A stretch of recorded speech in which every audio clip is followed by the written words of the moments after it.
नमस्कार साथियों।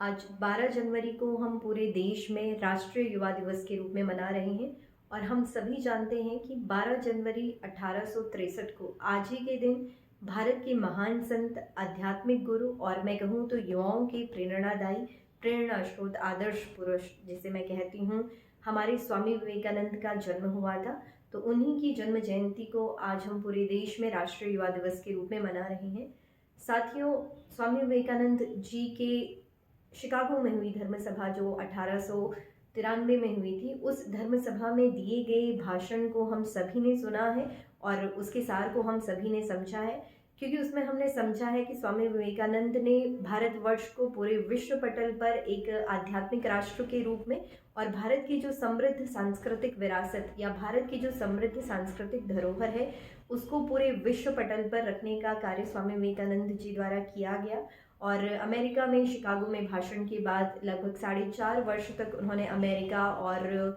ब्रिटेन में अलग अलग स्थानों पर अपने भाषणों के ज़रिए, अपने संवाद के ज़रिए, पत्र लेखन, अपनी पुस्तकों, अपनी कविताओं के ज़रिए भारत की जो परंपरा है उस परंपरा से पश्चिमी सभ्यता को स्वामी विवेकानंद जी ने अवगत करवाया। और जब वे भारत लौटे तो उन्होंने अपना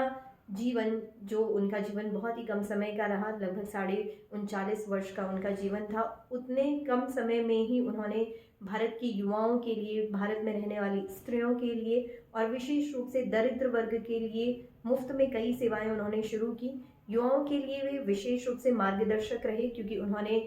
भारत के प्रति, भारत के ही युवाओं की जो नकारात्मक सोच थी उसको एक सकारात्मक चिंतन के रूप में परिवर्तित करने का काम किया अपने उपदेशों के जरिए। तो आज के दिन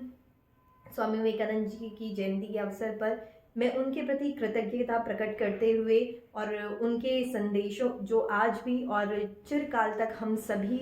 के लिए हमेशा प्रासंगिक बने रहेंगे, उनके लिए मैं स्वामी विवेकानंद जी के प्रति कृतज्ञता प्रकट करती हूँ। भारत राष्ट्र को जो उन्होंने विश्व पटल पर एक अलग पहचान, एक नई पहचान दिलाई और हम भारतवासियों के लिए भी भारतीय संस्कृति पर गर्व करने का जो उन्होंने भान करवाया, मैं उसके लिए स्वामी विवेकानंद जी को नमन करती हूँ।